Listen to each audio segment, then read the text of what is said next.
Now, just imagine, my Jamaican people, last night on the Titans, we had gone through, right, the information as it relates to the affidavit.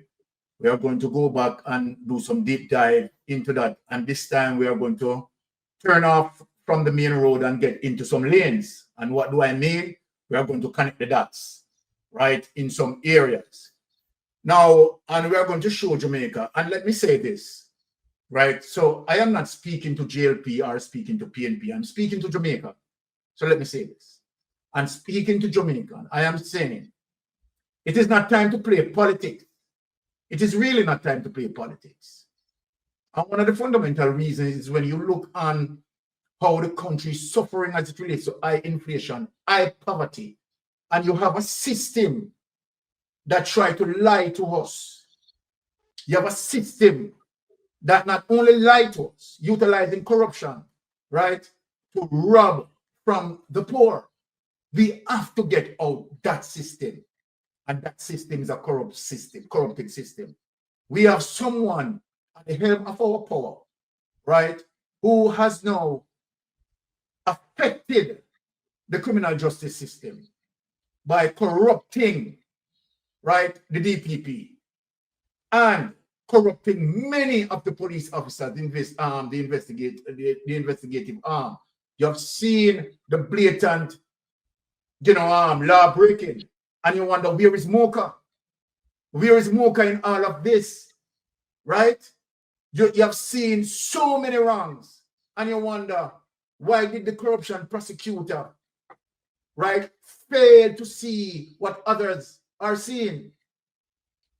And you wonder why you have the Jamaica Labour Party supporters, even when you show them the evidence, they chose to say otherwise. Even when you hold a glass bottle in front of them and say, this is a glass bottle, they say, no, that's a 3 bar. We have to move away from that. We have to call a spade a simple spade. We have to look on the evidence. And the Prime Minister is in a conundrum that he himself, over the past 9 years, 10 years, cannot explain his wealth. He can't. He has given multiple opportunities. And up until today's date, Andrew Holness is unable, right, to explain where his wealth came from. And then what we want to do, we want to critique the Integrity Commission investigators. What are we saying to them? That they are wrong to investigate?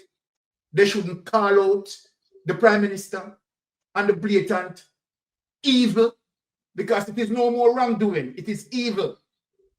And we are going to explain why it is evil. It is extremely evil, 100% dark evil. Now, let us begin in terms of the Prime Minister, right? Seeking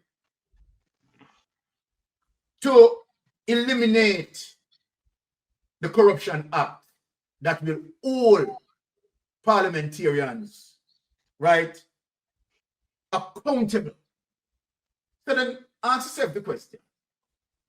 If you have a Prime Minister who want to remove the Corruption Act that hold parliamentarians accountable, Jamaican people, you don't see that something wrong with that? Honestly, let us look in the mirror. Something is wrong with that Andrew Holness put himself into a situation where the judge actually has to tell him, no, sir, you are wrong. You are wrong. And we are not going to allow you to corrupt the entire criminal justice system. Now, let us get into the first clip here, honey. Holness fight to strike scandalous information. Now, Andrew Holness, let me say this to you. while you're fighting to not release scandalous information, then why did you put yourself in that predicament? No one tell you, Andrew Holness, you are a so-called intelligent person, right? And you being a part of an intellect society or an intellect group, right, would have known very well that your involvement in corruption is ultimately wrong. Now, after you committed your sins, you want your sins to be covered up. And this is what this is saying here. Holness fights to strike scandalous information from IC officials' affidavit. You are the scandal. Prime Minister Andrew Holness is expected to learn on Thursday whether the Supreme Court will grant his request to strike out scandalous section of an official affidavit in his lawsuit against the Integrity Commission, on which we all know how that rules. Justice Althea Jarrett will rule on application filed by Holness and 3 affiliated entities, Imperium Holdings Limited, Positive Media Solutions, and Positive Jamaica Foundation, seeking to strike out part of a 108-page affidavit submitted in March by Greg Beresford, the IC Director of Information and Complaint. I mean, Beresford is not telling any lie on you, sir. All right, he's not. He's not. So take down that and let us show, right, the outcome, which we all know the outcome, but just for the record, that we want to make sure that, okay, right, this is on Mystic Sensation in terms of the record. Let us play the result, which we all know the result. All right, let us hear that, right? And this is what I'm saying in terms of the criminal justice system, right? Put up that. Thank you, Oni. The Supreme Court today rejected an application by the Prime Minister to strike out what he described as scandalous portions of an affidavit filed by a senior Integrity Commission official in his lawsuit against the anti-corruption body. Justice Althea Jarrett also denied Mr. Holness access to certain documents he claimed were critical to his case, including redacted materials. However, the judge granted Holness and his co-claimants permission to appeal the ruling. The co-claimants are Imperium Holdings Limited, Positive Media Solutions, and Positive Jamaica Foundation. The Prime Minister and the 3 associated entities sought to remove at least 12 paragraphs from the affidavit sworn by Craig Beresford, the Commission's Director of Information and Complaints. Holness argued that some of the paragraphs and exhibits were an abuse of process, scandalous, frivolous, and vexatious. However, the Commission maintained that the statements were directly responsive to claims made by Holness. The case forms part of a broader judicial review and constitutional challenge over the Commission's handling of an investigation into Holness's finances and alleged illicit enrichment. Holness has denied any wrongdoing. Now, in terms of the audacity of Andrew Holness, even when the evidence is so plain, right, he's still denying any wrongdoing. Well, I would like to see how Andrew Holness, right, hold up in court with that when the evidence, will be reeling out in court against him and his explanation, because he has none. He has none for the IC. He has none for NCB, who laundering the money for it for him, right? And certainly he will not have none. No explanation to the judge. So you know, a straight prison that. That's all I am saying to him. Let us show the reflection and let us give Andrew Holness a warning of what to come. Right, so we can prepare him, because you know we have to prepare him from now, you know. And then we are going to get into the art of the 12-paragraph report. 12-paragraph report that, right? Yes, he was trying to redact. Can you imagine? Want to hide his wrongdoings, right? Want to hide his wrongdoings. And this is how, you know, all right, very serious it is. So we are going to get into, right, the affidavit right then and there, people. We have no time to waste, because last night on the Titans, I tell you, we deliver the bomb. But tonight, right, of course, Melting Pot, Pinks, Pastor Ricky, and Mystic Sensation himself will doing the cleaning up, right? So this is the cleaning up tonight because I-13 messy as it relates to what Titan had done last night. Titan had left a lot of mess in I-13 that we have to clean up. So without any delay, let us visit, right, 12 page. I'm just getting it right because we're not going to read back that over because we have done that on Titans, right? And for people who have been following us, right, would have known that we have gone through all of that already, but we want to get into the meat of the matter right then and there. We get into page 12, right? Now, here it is in the matter of an application by Andrew Holness for administrative orders between Andrew Holness, first applicant, Imperium Holden, second applicant, Positive Media Solutions Limited, third applicant, Positive Jamaica Foundation, fourth applicant, right? And of course, we have the respondent, Greg Beresford, they are the investigators, Kevin Stevenson, IC investigators, and the Integrity Commission, third respondent. These are the persons now who, right, defending the situation. So let us go to page 12 as we said. Now, here it is, my Jamaican people. January 25th, 2019, chairman and members, Integrity Commission, right? Examination of statutory declarations.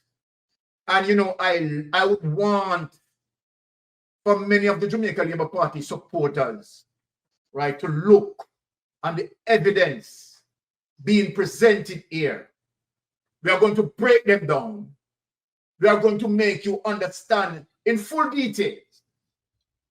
And then we're going to have the panel, right, make their argument, make the argument that each panelist will make. Now, the most honorable Andrew Holness, a review was conducted on statutory declaration submitted by Mr. Holness since he became a parliamentarian in 1998. That is significant. And I want people to remember a little bit of the history as it relates to 1998. Now, before I go any further, right, remember that we have to bear in mind that Andrew Holness, right, left university, right, owing student loan. And when he left university owing student loan, we must remember that he worked 2 years for Edward Philip George Seaga between the period 1995 and 1996, right? And then in 1997, he entered, right, the politics as Minister of Education. We want people to be mindful of that. And we also want to remind people that Andrew Holness went on Big Mama Station and said he brought in $47 million into the politics. So what Andrew Holness is saying that between the period 1995 to 1996, he had amassed $47 million. Well, let us look now what the Integrity Commission investigators are saying. The scope of the review covered statutory declarations for the period June 1998 to February 25, 2016. The objective of this exercise was to determine whether information entered on a statutory declarations was a true representation of assets and liabilities of the declarant, and that his net worth, when calculated, was commensurate with the income stated. Now, let me remind all of our listeners that when Andrew Holness was the Minister of Education between the period 1997, right, Andrew Holness' salary, bear that in mind to all the people who are listening to me, Andrew Holness' salary was only a little bit over $6 million. So just remember, you know, people, Andrew Holness is saying that he brought $47 million into politics. Let us look how that worked out. After carefully reviewing and formulating an opinion on the facts as they presented themselves from our investigation, it was observed that its asset increased substantially over the years, and especially over the period 2009 and 2012. People, bear in mind, these dates are significant as it relates to 2009 and 2012. Now, remember now, before I go any further, I want people to understand where we are coming from. Andrew Holness was under investigation as it relates to illegal awarding of contracts between 2007 to 2009. That was the timeline that being investigated as it relates to Andrew Holness awarding, influencing, let me put it in the right wording, influencing contracts to go to Gavin, right? And where Gavin had accumulated roughly over $34 million worth of contract. So that period is important to understand between 2007 and 2009. Now let us move to 2012. 2012, my listeners, also important, right? Because 2012 is what you call the SSL factor. Usain Bolt put millions of dollars, right, in SSL in 2012. And immediately, as Bolt put in that money was missing. One of the other things that we need to bear in mind, that in 2012, Andrew Holness, right, start to build his house. And Andrew Holness take 4 years to complete the house, where, as it relates to an evaluator that evaluated the house, said it evaluated over $200 million. I want people to understand the report tonight. So look now, people. Remember, between 2012 to 2016, Andrew Holness built that house that value over $200 million without any mortgage. Without any mortgage. Not only that, Andrew Holness was able to do that.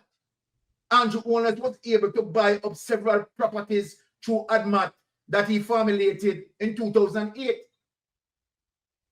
So then you tell me, let us ask the question that a minister of education only getting $5 million for his salary. How could that minister able to construct a $200 million house? How could he again able to purchase over $56 million worth of properties? Right? So we are presenting this for people to understand that the Integrity Commission investigators, right, is not pursuing Andrew Holness because of a grudge, or because the Integrity Commission bad mind, or some reasons that the Integrity, as according to Big Mama and how Big Mama want to put it, that the Integrity Commission investigators have a vendetta.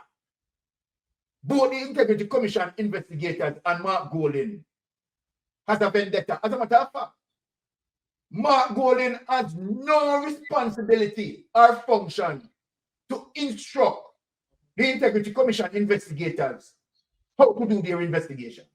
He has no such power.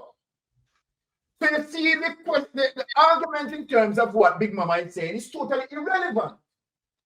Because there is no way that Mark Golding has the authority to instruct any investigation, right, as it relates to inform the Integrity Commission, right, or command the Integrity Commission to investigate Andrew Holness. So you know that argument is not true.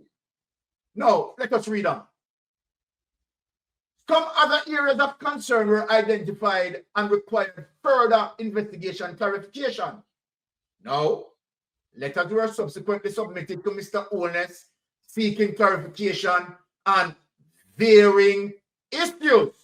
Now, people, let us remember that in 2023, Andrew Holness stood in the eyes of the public in front of multiple cameras, electronic media, print media, social media, and said he had checked as far and wide, and he doesn't know of any member, right, of his administration under investigation. So we are showing the callous lies, right, as it relates to this paragraph. Here the evidence. Some other areas of concern were identified and require further investigation and clarification. Letters were subsequently submitted to Mr. Holness seeking clarification on varying issues. So Andrew Holness knew very well at the time that he was under investigation. Point blank clear, right? So we can't argue with that. We know that Andrew Holness is a despicable liar, right? Diabolically mendacious. The response received, however, were not sufficient to adequately satisfy the concerns that were raised. The concern that were raised as it relates to source of funds and the explanation that Andrew Holness was given to the Integrity Commission investigators, they were not satisfied because the maths now add up. By then, and Andrew Holness was utilizing the Portland Mayor maths. The maths now add up. Because really and truly, you just cannot get 50 out of 10. We want people to follow us. In May 2018, under the new Integrity Commission, another letter was sent to Mr. Holness advising that the commission awaits a response to its letter dated from October 15 of April 2017. When they sent him a letter, he has not responded. And 1 year after, they are reminding him. He was asked to respond by June 22, 2018. We have break it down for every single Jamaicans to understand. Every single Jamaican to understand. On August 29, 2018, he submitted a letter seeking additional time within which to respond. So just imagine it. 1 year. And he could not respond in terms of explaining his wealth. But what he had done, right, was to seek additional time to respond after 1 year on the people. We want each Jamaican to follow us tonight. The commission acceded to his request and he was granted additional time to October 15, 2008 in which to reply. So then, let us ask the question. Does it look like that the Integrity Commission, you understand, have a vendetta and want to get to Andrew Holness? No. They were lenient with him. They were, as a matter of fact, Pastor Ricky, to me, they were extremely lenient. And I want Jamaica to understand, right, the level of leniency that meted out to the Prime Minister. Now watch this now, people. In December 2018, another letter was sent again to the Prime Minister Holness, advising him that to date, we have not received a response, Prime Minister. We have given you time from 2017. You have come to us and you said you need extra time, and we have given you the extra time. And upon the extra time being given to you, you still have not responded. Although he had promised to have this prepared and delivered by October 15, 2018. What we are showing Jamaica is the level of professionalism that the Integrity Commission investigators exercise dealing with the Prime Minister and respecting the Prime Minister's office, right? And making sure they're dotting all their I's, crossing all their T's. Be extremely careful and know that the question being asked is relevant as it relates to the situation at hand, as it relates to illicit enrichment. To date, no other response has been received. We should show you his blatant disregard, disrespecting the Integrity Commission, and also disrespecting his own office and the rule of law. This is what this is showing me, the gross disrespect that Andrew Holness utilized to see that, okay, who are these men to question me and ask me about illicit enrichment? How dare you? You're out of your place. Well, we have to understand that as it relates to the Constitution, the Integrity Commission has the responsibility, as it relates to a creature of Parliament, to ensure that parliamentarians stay in line and in check as it relates to their statutory declaration, income, assets, and liability. They have the right to investigate. This matter is being referred to the Commission for further action pursuant to Section 42, subsection 4 of the Integrity Commission Act 2017. Now, before I go any further, I want to say something important here. When we look at what Mark Golding had done with the Integrity Commission Act, if Mark Golding did not draft this and put this in place, Andrew Holness would have gotten away with this. Yep. I want all Jamaicans to say tonight to Mark Golding, sir, thank you very much to draft the Integrity Commission bill that the same Andrew Holness, right, put in law. We want to say to Mark Golding, Mark Jefferson Golding, sir, thank you to prepare this bridge of checks and balance that really and truly Andrew Holness just cannot cross it as it relates to this bridge. Mr. Holness entered representational politics in 1998 and commenced filing statutory declarations in accordance with the Parliament Integrity of Members Act. Over the years, upon examination of his statutory declarations, network statements were prepared.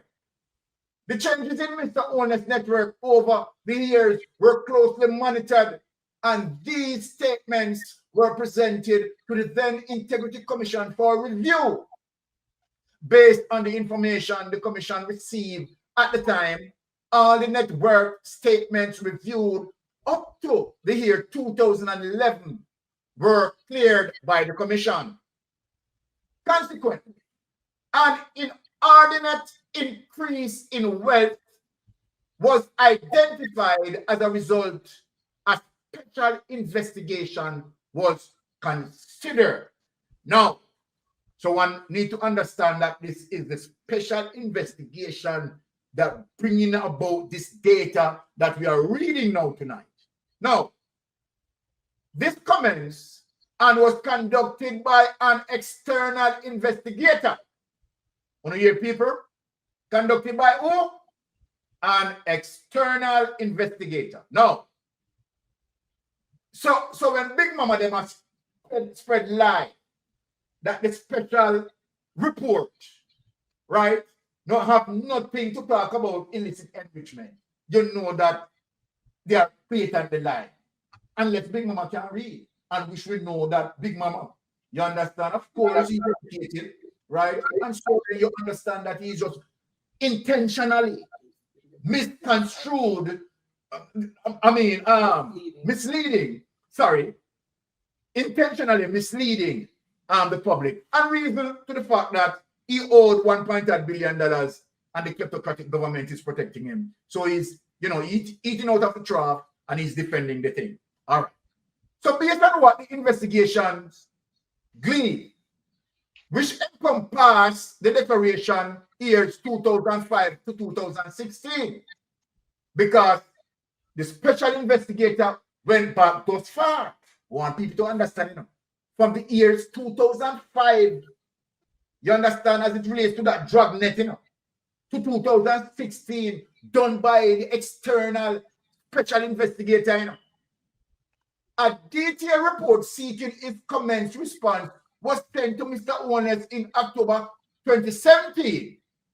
Now, this is problem for him. Up to February 21, 2018, the commission was not satisfied with the response they had received.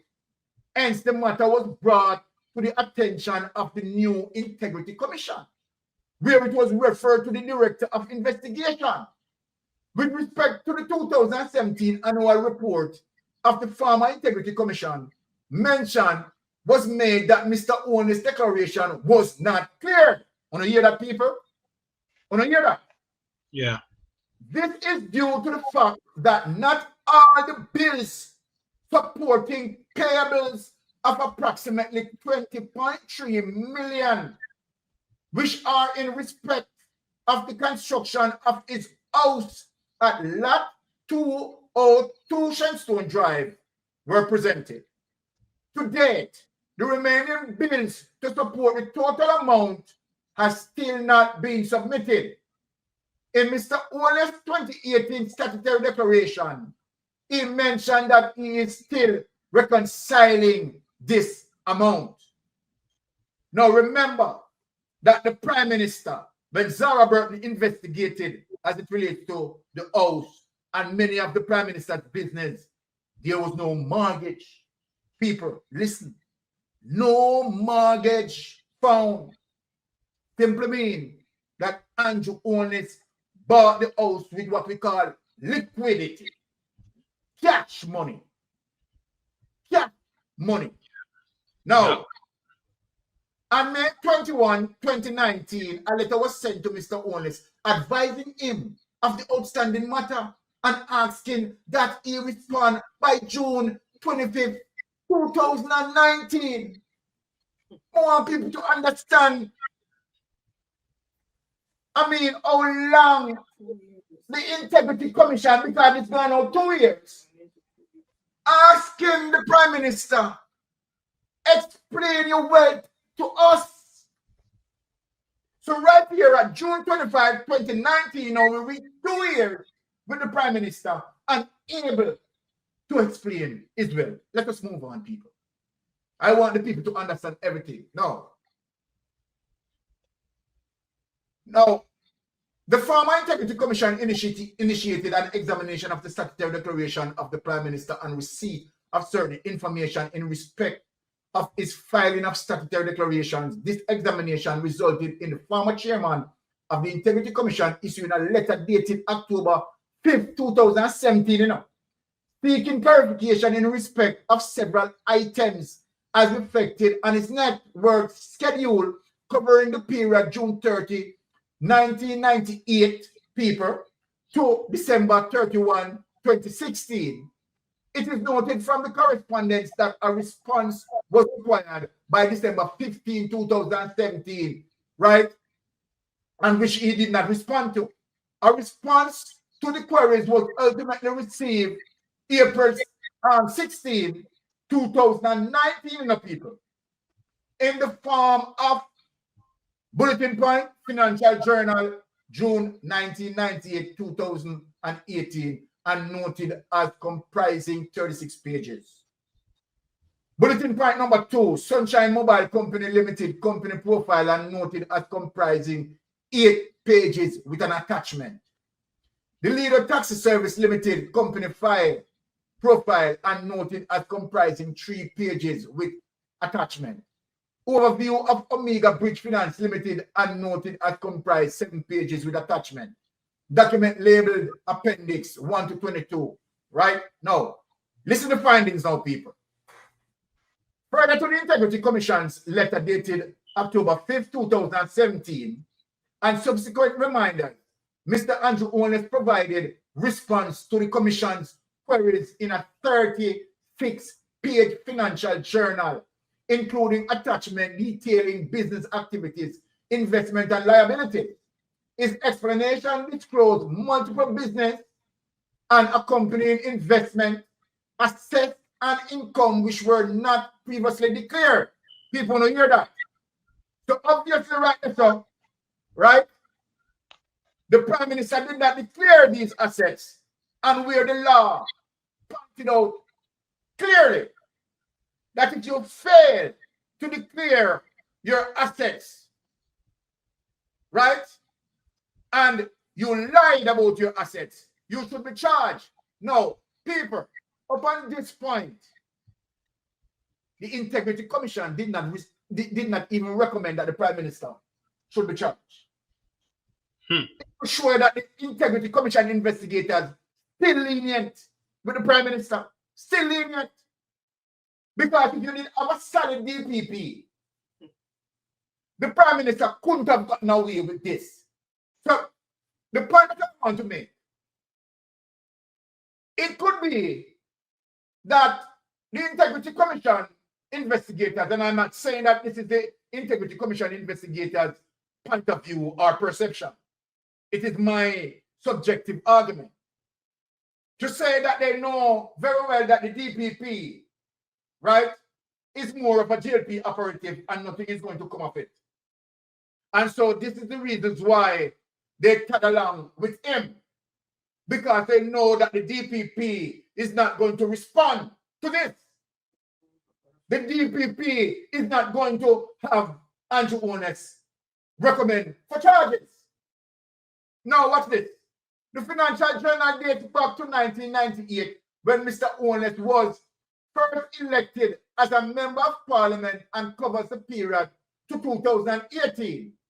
The documents as presented were accepted as being additional records and explanations supplied by the Prime Minister and form the basis upon which we shall form our conclusions.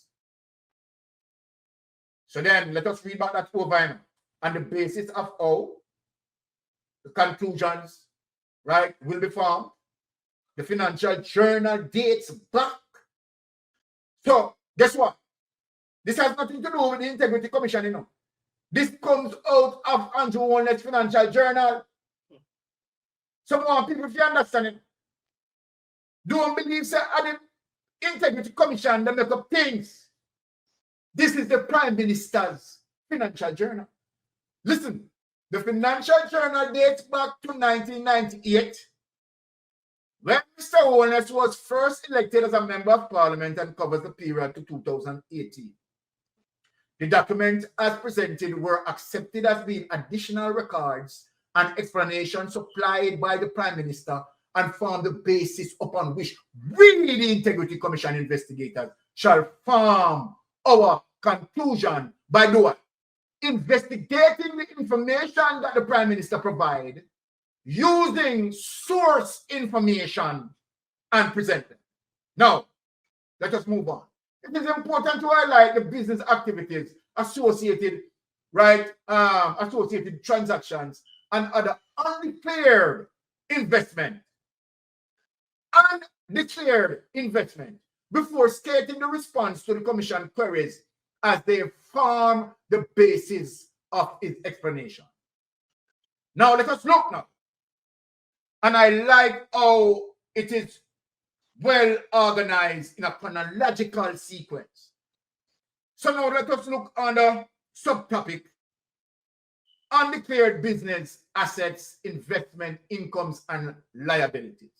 The following disclosure were made in the Financial Journal to the Commission relating to business activities, investment, income, and personal loans not previously declared. So, in other words, In other words, it is Andrew Holness about himself. I know nobody, you understand, outside of Andrew Holness present that to me. Right? Andrew Holness, data this. Now, bulletin point number 1, Premium Group Limited. Prior to June 1998 election, Mr. Holness was employed as special assistant. See here, people, see here, what we are talking about as it relates to him working with Edward Seaga. Premium Group Limited. Prior to June 1998 election, Mr. Holness was employed as special assistant to Mr. Edward Seaga and managed his business Premium Group Limited, a position he held right until September 2001, people to get it. Of note, income from this employer was not declared for December 2000. So whatever income, right, as it relates to the Premium Group Limited was not declared. Now, let us look on Sunshine Mobile Company Limited. Mr. Holness noted that he was involved in the taxi business and before his entry into representational politics owned 3 motor cars which he contracted to Sunshine Mobile Limited. Now, we know that we debunk this because remember that in 1997, Andrew Holness married it. And them never have any money, you know. They have to put on fish fry. Right? So you want Mr. Holness to say yes, sir. Which them can't find no evidence as it relates. You understand? To such company dealings and money that this company generated. Let me read it over so people get it. Sunshine Mobile Company Limited, Mr. Holness noted that he was involved in the taxi business, right? And before his entry into representational politics, owned 3 motor cars which he contracted to Sunshine Mobile Limited. So this is a shallow lie. After Mr. Holness registered the Lido taxi service, he had as many as 8 cars operating in Sunshine Mobile Company. In November 2000, Mr. Holness indicated that he agreed to purchase Sunshine Mobile Company from then owner Bob Buchanan on following terms. Now, let me ask Andrew Holness lawyer something. And the lawyer did not speak to me, not speak to Andrew Holness. So then, when the court asked Andrew Holness to present evidence of Sunshine Mobile Company Limited operation, let me ask Andrew Holness lawyer, where Andrew Holness is going to get the evidence from. Now ask Kuno, now ask the lawyer. Right? I am asking the lawyer because the process of discovery has to be done in. So then, me to ask the lawyer, whether Andrew Holness want to have what I call them KC lawyer, King Counsel, me to ask the King Counsel lawyer where Andrew Holness is going to get the evidence as it relates to Sunshine Mobile Company operation, right? And where 8 cars operating in Sunshine Mobile Company in November 2000, Mr. Holness indicated that he agreed to purchase Sunshine Mobile Company from then owner Bob Buchanan and the following items. A problem there, you know. Problem. The purchase price of the business would be $1,440,000 payable in weekly installment of $15,000 until complete. You know, say Andrew Holness is an idiot. You understand my idiot? Because he has to show, right, those withdrawals that go that he had done. No. $15,000 installment. So Andrew Holness has put himself in a problem as it relates to, you understand, documentary proof. How is he going to prove these things? No, Mr. Buchanan debt to Mr. Holness loan company, Omega Bridge Finance, would be written off. No, Mr. Holness would take control of the business and become managing director a role he has assumed January 2001. And all shares will be transferred to Mr. Holness on the payment of the last weekly installment for the company. The only thing, Jamaica, the company not really exists. If we don't get to the drift. Now, Mr. Holness said he managed this company until 2005, when it was wound up and the asset sold.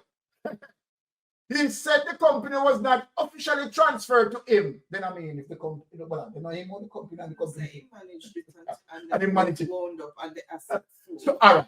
So then, so hold on. So I'm going to wind up an asset and him not own it. Want to make this make sense to me, Jamaican people? Andrew Holness is going to wind up an asset that he no own. No, he said the company was not officially transferred to him. It simply means that if the company is not officially transferred to him only, that means he don't own the company. Right. And that means he can't wind it up if he don't own it. Exactly. No, if me like me have my truck outside, right? But me purchase in a year name. Me can't sell the truck in. Although me might give some money, you understand, to pay for the truck. Because the name, the type in a year name. So me can't sell the truck. Because it's not officially transferred to me. Sir Byron, a better example, if you add a car payment from a bank, right? You can't sell the car to me until you pay it off from the bank. Exactly, Pastor Ricky. Exactly. So we come over. Because Andrew Holness, how these things are going to hold up in a court? They can't hold up in a court. The judge just conducts them out. As the owner died before the deal was finalized. Want to hear that? The owner died before the deal was finalized. Suspicious, right. Mr. Holness noted that the business was mainly cash, but I'm not smart in guns for him to be saying these things. Mr. Holness noted that the business was mainly cash-based and estimate average yearly revenue. You want to drop the cash base because you want to send out no documents. Right. So merely cash base. You want to understand where I'm going with him lying up. You understand? Merely cash. Him never pay no tax either, Sir Byron. Yeah? Means that all the money they make, he never paid any tax, because if it was cash based, it wouldn't need for paying a tax. Exactly. Operating expense of 6,480,000 and operating income 3,792,000. He also recalls that he recovered approximately 3.5 million from the sale of Sunshine Motor assets, and that the company was eventually struck from the register of companies on Jamaica, January 2018. Business activity, the assets there from the income derived were never previously declared from 1998 to up to date. It was said to have been wind up and the assets sold. The Leader Taxi Service Limited. Mr. Holness explained that this business was registered in June 1999 with his wife Juliet Holness as the main shareholder and 2 members of his constituency executive as shareholders and directors. How convenient. He indicated that he was neither a registered director nor shareholder, as he was advised against this level of exposure. Then all your drum go on, on Imperium. So you never think about the exposure in Imperium. Or you don't think about the exposure in the Leader Taxi Service. And you never think about the exposure in Imperium. Make it make sense, Andrew Holness. This business continued operating until 2005 when the operations were wound up and the assets sold. Of note, this business was interlinked with Sunshine Mobile, to whom the Leader motor vehicles were contracted. Between 1999 and 2005, the Leader owned 7 to 14 motor cars and 2 minibuses. The business, but what on the people? Because this is how he put himself in a trouble. Because he has to show those titles for those buses and those vehicles, right? And that's supposed to be in the office, right? The tax office. You understand? So this again is another bangarang thing. Because what him said here, so you understand, the Integrity Commission investigators are going to dig this to find the proof in tax office. So Holness, Andrew Holness studying himself in a whole heap of mess. He's a tax evader. Because look, here it is, you know. He has to show proof for those 7 to 14 motor cars and 2 minibuses. So we go get them proof from. The business reported a total average revenue of 23,271,286 and total average net earning $12,071,286. Mr. Holness noted that by the end of 2005, he recovered over $4.5 million from the sale of the Leader motor vehicle. This company was removed from the register of companies on the 28th of January. He moved them on 2011. This connection with this company and its income was previously unknown. You know, hear that, people, and is now being brought in as proof of having an additional source of income. All declarations for 1998 to 2005 bear no evidence of accounting for this business and its income. We can read that back over. That's why I ask where Andrew Holness going to get the proof from. Because when he goes into court, he's going to have to present these information, these documents of these buses. Exactly. Now, here it is, you know, as it relates to the Integrity Commission investigation, you know. All declarations for 1998 to 2005 bear no evidence of accounting for this business and its income. Want to hear that, people? Problem with it. Omega Bridge Finance, based on Financial Journal, this business commenced operations from 1998, but was not formally registered until August 4. He explained that this business was initially funded by his parliamentary salary. Right? He reinvested monthly repayments, proceeds from the sale of assets, and receipts from the Leader taxi company. Right now, hold on. Let me stop right there. So then, tell me something. If Andrew wanted to get $6 million, right? As it relates to the amount of money, right, in 1999, right? How then he able to make certain purchases? Yeah. Right? People not see this. Yeah.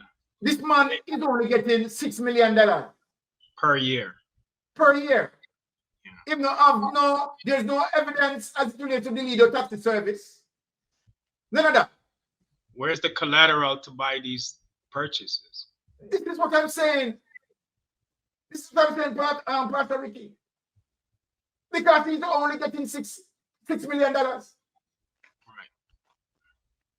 Right? Remember that he came in, more people to understand this, you know. Remember from 1997, the man come into politics, you know, being the Ministry of Education, you know. And 1999, this year, look upon, you know. 2 years later. After he owes student loan. After he owes student loan. Right? So yes, so just look at that. Right? He entered into politics 1997. So you tell me now, within the 2 years of him getting $6 million each year, and if you multiply that by 2, you're talking about $12 million. Right. How did Andrew Holness attain? Right? How much vehicles? 3 to 8. You understand? That don't make no, that is totally impossible. No. Omega Bridge also leased office space between 2000 and 2004 and a certificate of deposit with ISAT trust totaling 1,905,000, call it 2 million, between 2000 and 2001. Mr. Holness reference excerpt from Omega Bridge Finance Transaction Report, which indicate that between December 1999 people and November 2001, loans totaling 12.7 million were issued. He noted that by the time the business was wounded up between 2005 and 2006, approximately 12 million, right, or about 70% of the loan portfolio was recovered. These amounts, according to Mr. Holness, were placed in passive investment in stock, CD, repos, and alternate investment schemes. Now, this is problem for Mr. Holness. This is problem for Mr. Holness. Because right here, so, here people remember pointing out, he's talking about loans totaling $12.7 million. Pastor Ricky and panel, who remember Seaga Burton do the research. Yeah. And find no loans. Exactly. No loans, no mortgage. The investigator, Zara Burton, would have done certain investigation and find no loans and no mortgages. And here Andrew Holness is talking about loans totaling 12.7 million were issued.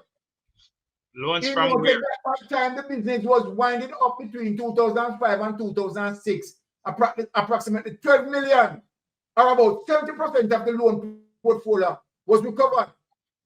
These amounts, according to Mr. Holness, were placed in passive investment in a stock, CDs, repos, and alternative investment scheme.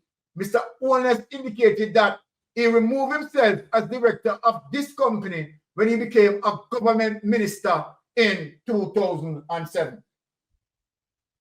Right? In 2007. And his wife, Juliet, was added as director. The business has been dormant since 2005 and remains on the register of companies to date. Investment and income from this business activity were not declared for the year 1998 to 2005. So the man didn't lie. So, right. So what this mean, panel? I want the panel to take note now. What this mean? That none of the statutory declaration from 1998 to present can be properly certified. To present, exactly. Because he lied and he has been he has been lying from 1998 till present. to present. Yeah. So none of the statutory declaration, Jesus. right, is really certified. Judgment. No.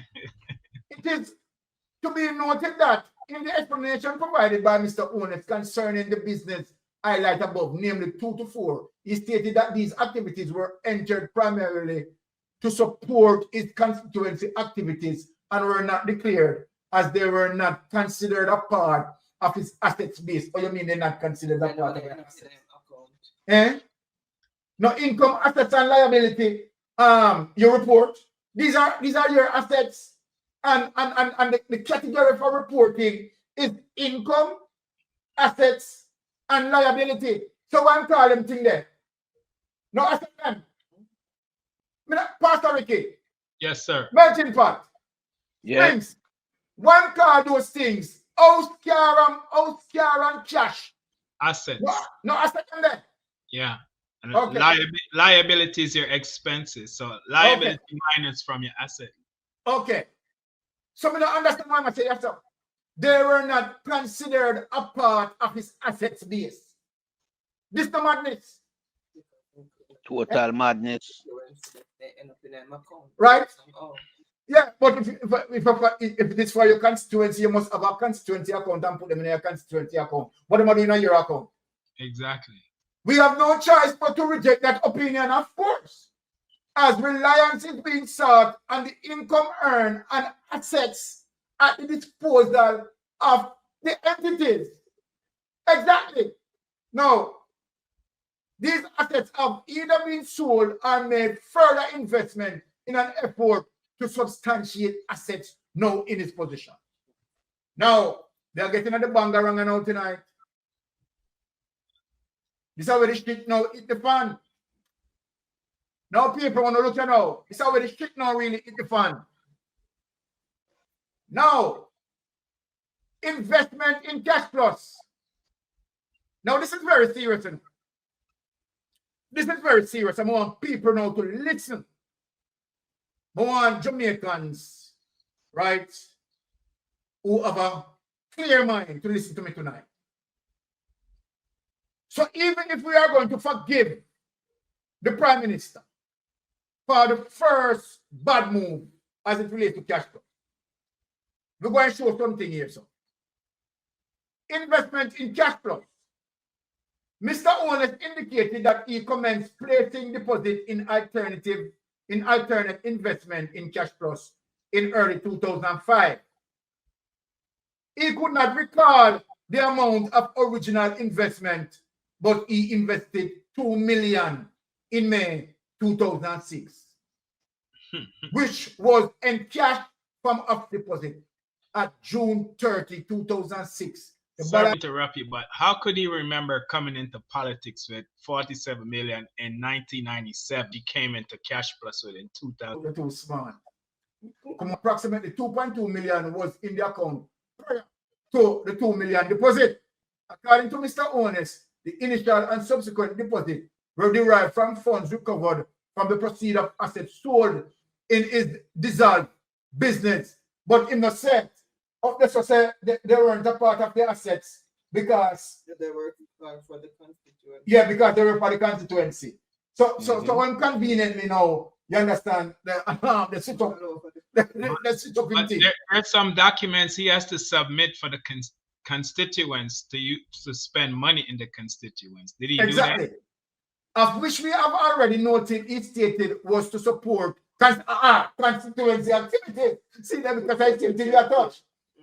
See, because you understand, he wants to own the assets conveniently when certain questions reach him.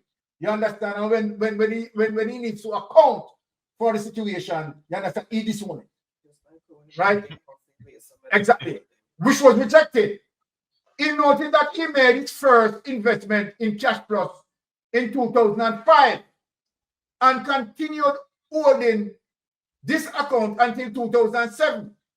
This investment has never been previously disclosed. It affects declaration years 2005 and 2006 and was encashed in 2007. So, Andrew Holness tried to get out himself out of one part of the problem and also now the mix up himself, you understand, in the next part of the problem. You understand? Now, First Global Bank money market. According to Mr. Holness, he opened his account in January 2005 with an initial sum of $400,000 and was never previously declared. Never declared that again.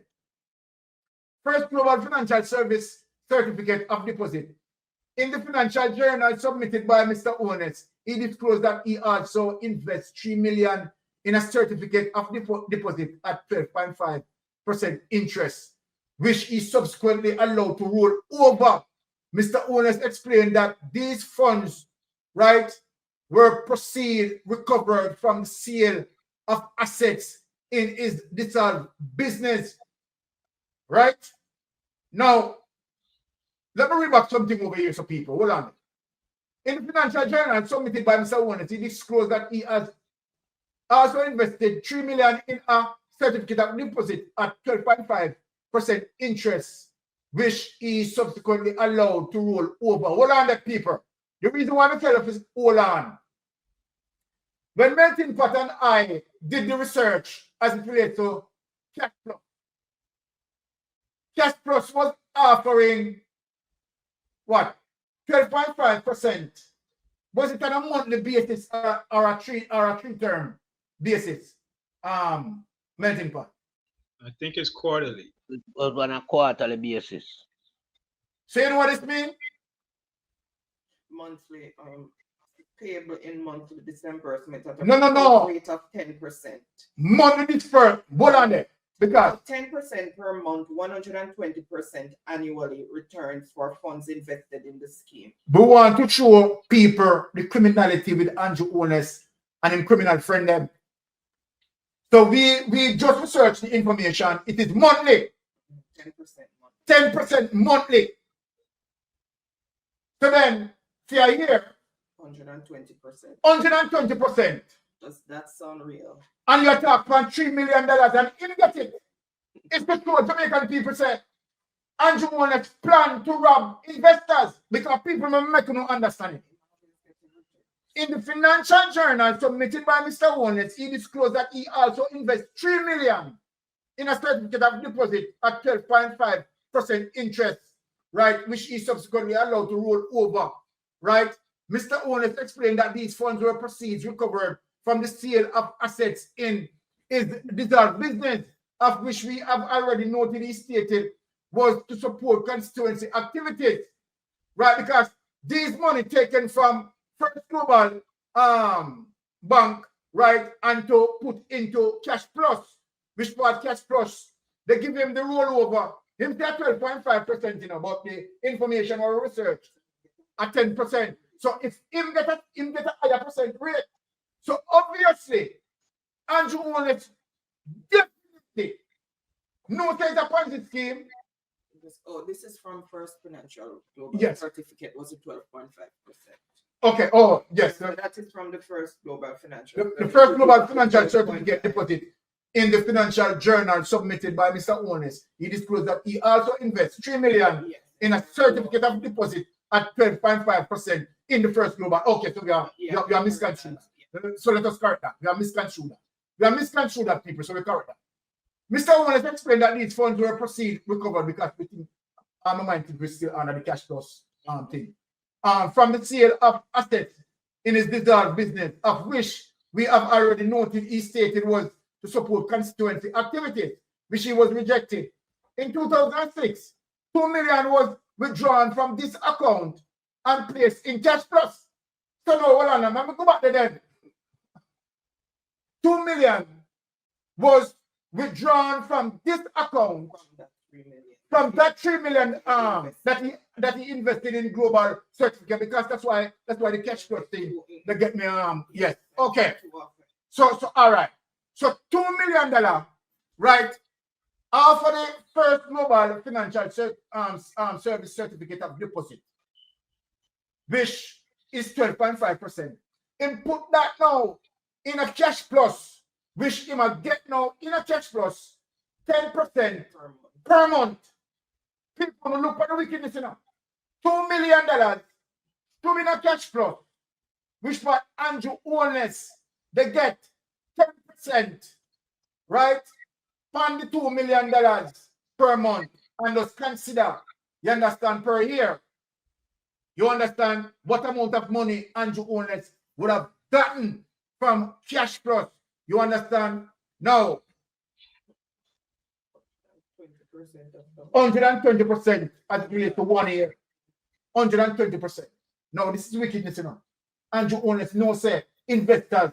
Doing an investment like that, Andrew Holness definitely knows the investors they will lose their money. And they literally steal the people their money. Invested money, they were depending on new people to come in to join. Exactly, because it was a Ponzi scheme. And he knows that it was a Ponzi scheme. He knows that it was a Ponzi scheme. And him and his friend then win this. You understand? So Andrew Holness literally, right? Any investigator will tell you this in terms of looking at this. Andrew Holness literally plan with Cash Plus boss, him and Cash Plus boss, rob investors. Mr. Holness disclosed that he made personal loans and advances to family members and friends between 2006 and 2010, which he did not include in his personal assets. These include loans and advancement made to his relative Everard Curtis Stewart between June and December 2006, totaling $2 million. This was made towards the expansion of Mr. Stewart's spice manufacturing and distribution business. Payments were made in cash, checks, and direct payments to suppliers from Mr. Holness' parliamentary income and funds recouped from Omega. These amounts were partially repaid, 1.9 million between 2007 and 2009. Right? Now, loans and advances, 1.38 million and 92,000 US, 7.3 million, totaling 8.68 million to Mistress Holness backside. Papa, so you know some of the money that the US money hit the Swiss system, you know. And it sister in 2008 in relation to the Birdsucker real estate development. These amounts were repaid in 2009 when the project was completed.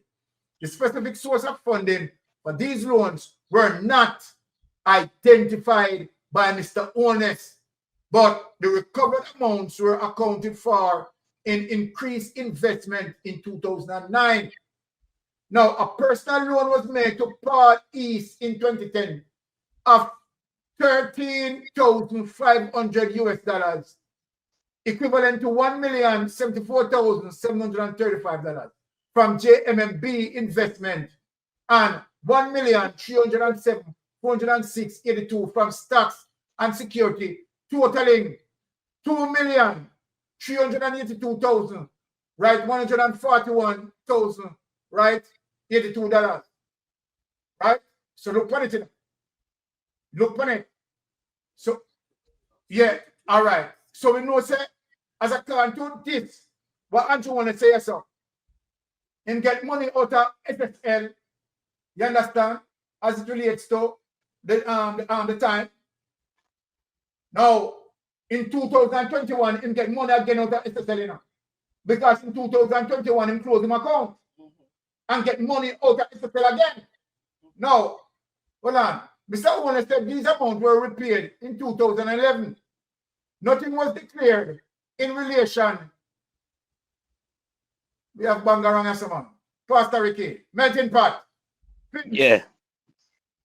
Well, on them, just remember something they want to tell the world Jamaican people. Remember about this. Because I'm on the Integrity Commission to hear this, what I'm going to say. Let me read. Let me catch you back from top. Pastor Ricky, remember 2011? Him get money out of SSL for buy the land. And him say, Hold on, too much of a business, Pastor Ricky. Sorry, go ahead. Hold on. A personal loan was made to Paul East in 2010 of $13,000 US, $500, right? Equivalent $1,074,735 from MMB Investment and $1,307,406.82 from Stocks and Security, totaling $2,382,141.82. Mr. Holness said these amounts were repaid in 2011. What I want to remind people about. But him get loans in at 2011 himself, plus SSL money to buy the land. So how him get money? You remember that Andrew Holness purchased the land that built him big house. Yeah, Beverly Hills. In 2011. Right. And he made 4 payments. 4, right. Yeah. Yeah. Simply mean Andrew Holness didn't have any money. Him said loans. You remember that? Yeah. So then, why must I one thing, different thing the company and journal? So Patrick Bailey, I'm liar, so that you know. Yeah. Right? That he made 4 payments on the land in 2011. Now that is fair. And one of them was from SSL. And one of them was from SSL. Now that's right. Pastor Ricky. Yeah. In 2011. Right. Now that's him mentioned, Pat. Yeah. Yeah, that's what he said. We have it, yeah. And we have the evidence. So that's what he said in the interview with Zara Burton. Exactly. So this is a Bangarang film again. This is obvious Bangarang. Nothing was declared in relation to these personal loans and advances in declarations for the year 2006. Now remember that Sarah Burton also did the investigation and find no loans. Exactly. Yeah, there was no loan, no mortgages. No loans, no mortgages listed. You understand? So the Prime Minister is going to bring down, well, the Prime Minister bring down himself, you know. Look, people, the source of funding over the loans remains unclear and possibly may be attributed to funds stated as constituency support previously rejected by me. Now, watch it now. All right. This is where we get serious with Andrew Holness. Jamaica, listen to me now. Andrew Holness now would have been in cash plus. And cash plus would have been crushed. A lot of people during that time, you understand, have big uproar as it relates to many investors lose their money in cash plus. Yeah. Andrew Holness put the money in a cash plus, right? And rewarded, maybe hugely, millions of dollars in get out of cash plus. I want Jamaica. I'm asking Jamaica and I'm asking Andrew Holness, knowing to the fact that cash plus crashed, and you know that now it was a Ponzi scheme. Mystic Sensation is asking you, why did you go into Holland? Bingo. Why did you now join Holland? Because you knew very well now that cash plus, you understand, was a Ponzi scheme. Cash plus crash. You make it big out of cash plus, you're your friend. But you come back now and link up Holland. And you stuff millions in a Holland. And again, pull with several investors' money. Here it is.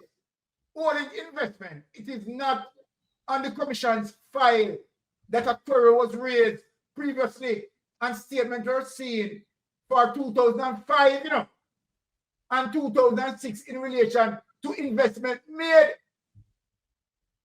People look on this. Some of Mr. Holness' responses to the Integrity Commission letter dated October 5th, 2017. The following responses were provided by Mr. Holness in response to queries raised in the above mentioned letter and stated before. Now, Mr. Holness explained that he commenced investment in Holland. Let me read it now. Right? He started So what we are getting now in the summary, he started with Holland. Yeah. Right? I could correct about that. Because we are getting the breakdown now. Explanation. Mr. Holness explained that he commenced investment in Holland in mid-2005, totaling 36,000 US dollars, 109,075, which is $2,316,461.68, derived from the proceeds of loan collecting from Omega Bridge Financing, the sale of assets from Sunshine Mobile Company Limited, and interest withdrawn from Cash Plus. So no man, so Cash Plus was first. So I have that right. Yeah. Withdrawn from Cash Plus Limited.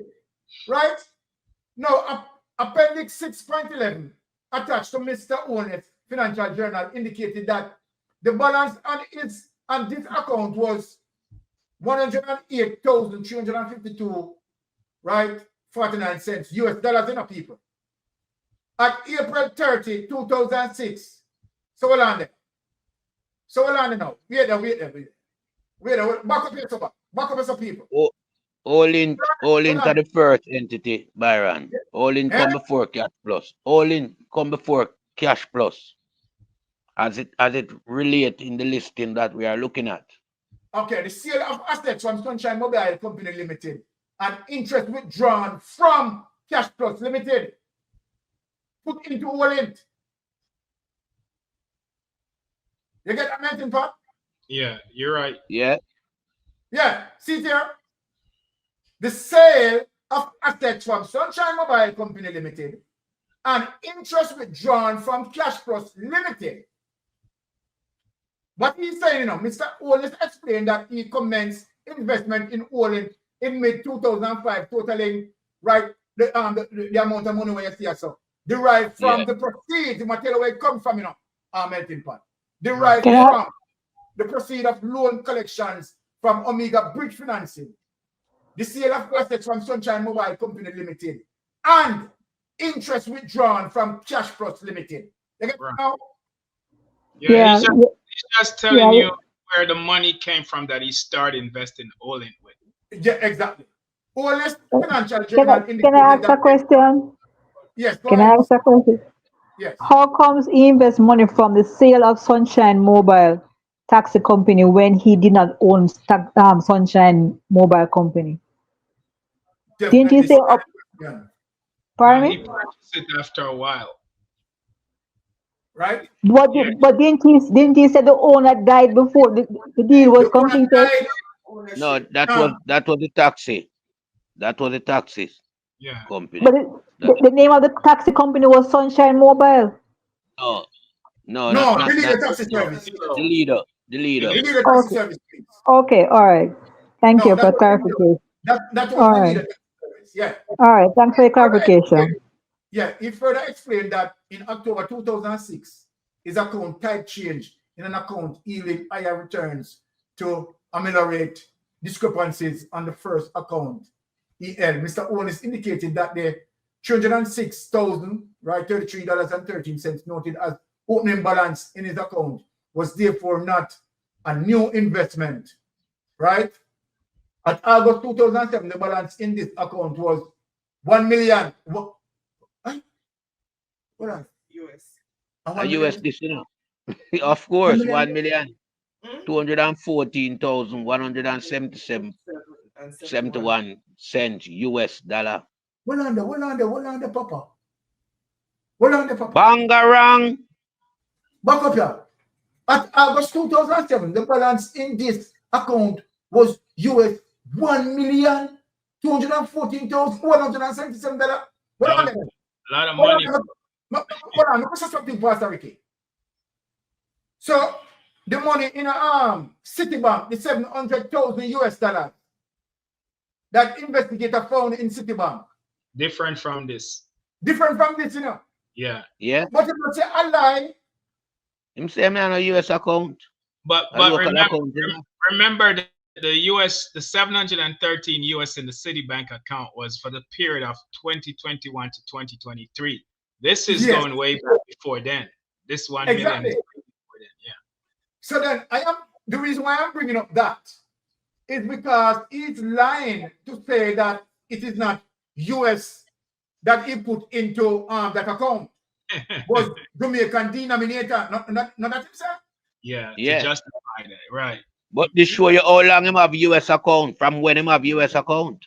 Exactly. Right?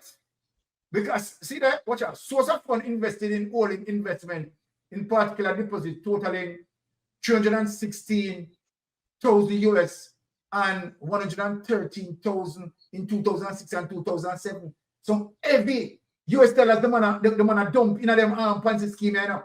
Mr. Holness explained that 80,000 was deposited in June 2006 from the encashment of a portion of 90,000 US, right? First Global Bank, right? Repurchase agreement, which originated from the proceeds of the sale of assets, right? In Sunshine Mobile Company Limited, the leader, Taxi Service Limited, and collection of loans proceed issued through Omega Bridge Financing Limited. Now, the Financial Journal indicated that 9,000 US, 995 deposited in November 2006 was derived from interest withdrawn from account invested in Cash Plus. Mr. Holness also noted that this deposit of US 19,995 was invested in Orient in February 2007 from the interest withdrawn from his Cash Plus, right? Yes. Byron. All right. Sir Byron, if I might interject one moment here. We are looking at Cash Plus now coming up again, you know, where money has been withdrawn from Cash Plus in 2006. Nothing part. Let me just close this because I'm going to have you address the situation just about now. Let me just read this two things here and then we just just bring it in. Mr. Holness Financial Journal indicate that 93 US $93,578.51 was last deposit he made to Olin account in April 2007. The amount was derived from approximately 1,300,000 from an annual fundraising dinner for his constituency and approximately 5,100,000 from the encashment of his cash plus investment. Mr. Holness explained that US 33,000 was withdrawn from the Olin account in June 2007 and added 20,000, which was reserved from an annual fundraising dinner for his constituency and was used to purchase a motor vehicle for the 2007 election. All right, not to the state that away. Now,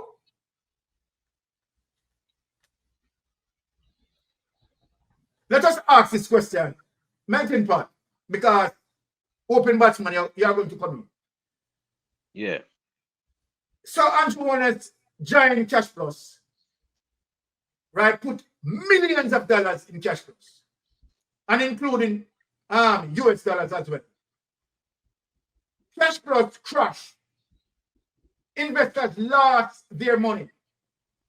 Investors lost their money. Andrew Holness would have known that investors lost their money. Andrew Holness again take another ride and join Olint. Yeah. Put millions of dollars in Olint, right? And withdraw millions out of Olint. So Andrew Holness now would have known that Cash Plus crash, Olint crash. Now we start having now.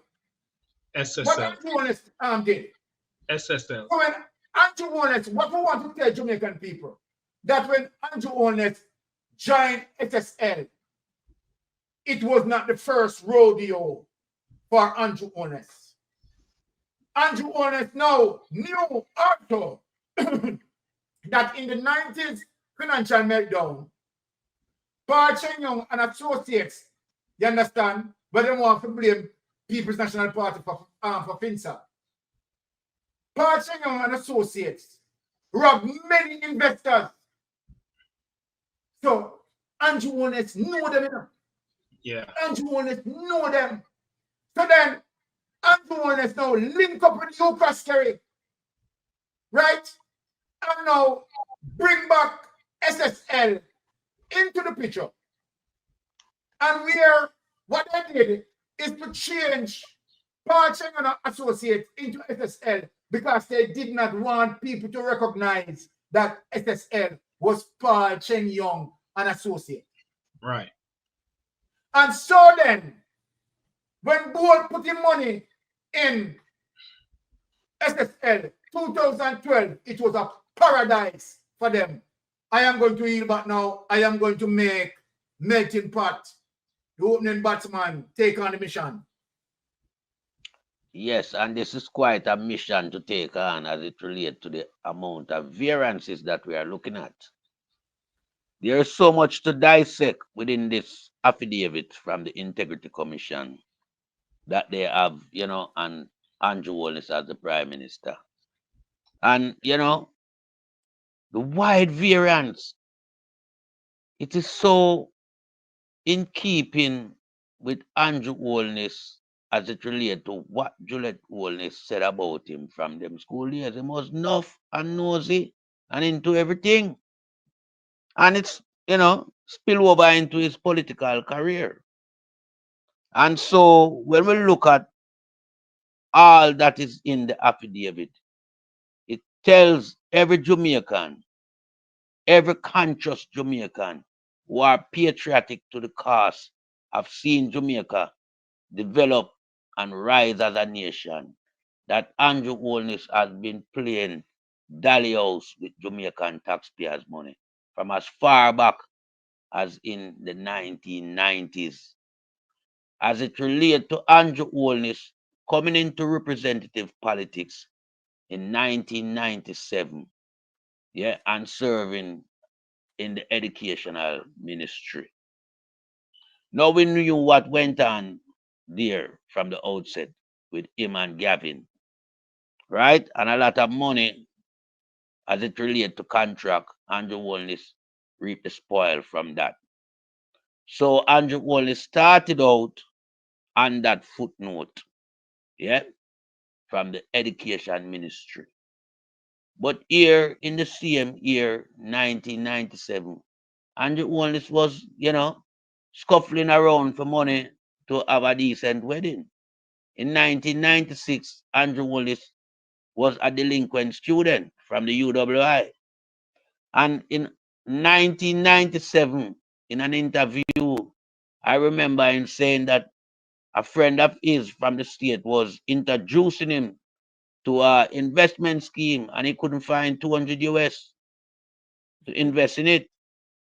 So that background picture shows that Andrew is coming from a broken family in terms of where wealth is concerned. So there was no wealth coming from Andrew's family background.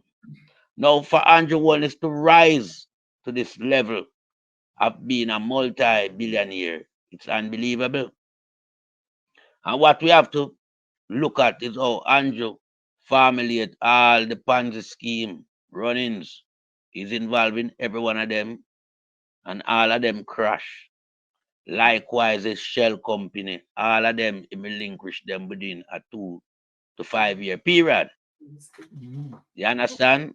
And it's just money moving from one account to the next account, from this business to that business. And that's a distinctive sign of money laundering. For anyone who know about money laundering, that's a distinctive sign that Andrew is involved in money laundering. And so, Andrew's statutory declaration, was not good from the outset. A lot of Jamaicans think that Andrew's statutory declaration was only being affected in the 2020 period as it relates to 2021. But no, we are looking at Andrew Holness' statutory declaration being not submitted in the right context from 1998.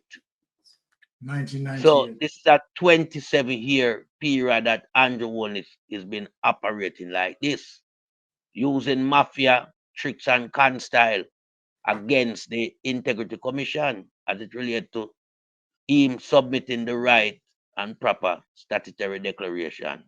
And so this is why Andrew Holness put a gag order on the Integrity Commission. This is why Andrew Holness and his other allies did not sign the Code of Conduct. Because Andrew knew very well that he has a lot to answer for dating back from 1998. So what we see here now is that Andrew Holness, out of his, stable mind, decided to fight the Integrity Commission in court. And we see under no circumstance he will ever be successful. And this is the reason why his lawyer told him to drop the case. Because his lawyer has seen fully well, after getting the affidavit from the Integrity Commission, that his client is in serious dilemma as it relates to his statutory declaration, as it relates to him cannot explain how he amassed the amount of wealth over a short period of time. There was a period of time between 2009 to 2011 where the Integrity Commission see where Andrew Holness assets swell to alarming rate. Yes. And that's where they started to, take note of this individual carefully. And so they have gone back from the inception of Andrew Holness being in representative politics. And what they have found out is that Andrew Holness was not declaring all that he had to declare. He was withholding a lot of his asset, a lot of his business. He wasn't being, compliant with the Integrity Commission as it related to his statutory declaration. And so Andrew Holness must be held accountable for 27 years of non-submitting of his statutory declaration. This is how bad it is for Andrew Holness and the Jamaica Labour Party.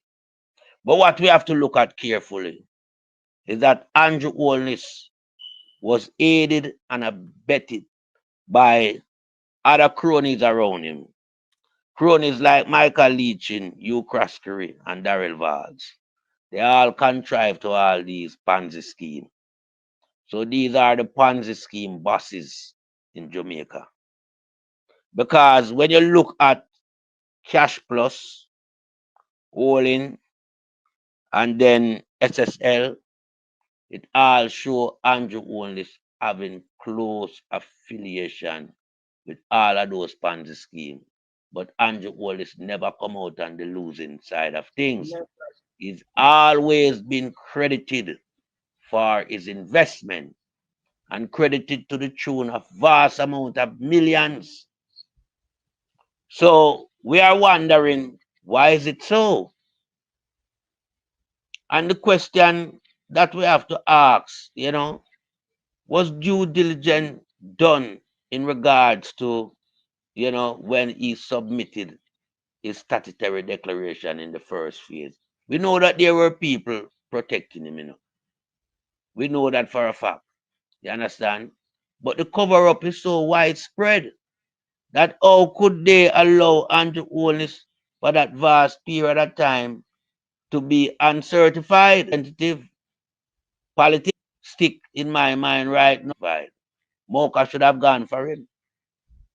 Mocha should have gone for him. You understand? But we understand why Mocha don't go for him. Why the DPP and the prosecutor them don't haul him in front of them. We know why. These same people were around Andrew Holness protecting him all along. So the situation is so bad that we know Andrew Holness single-handedly mash up Jamaica economy.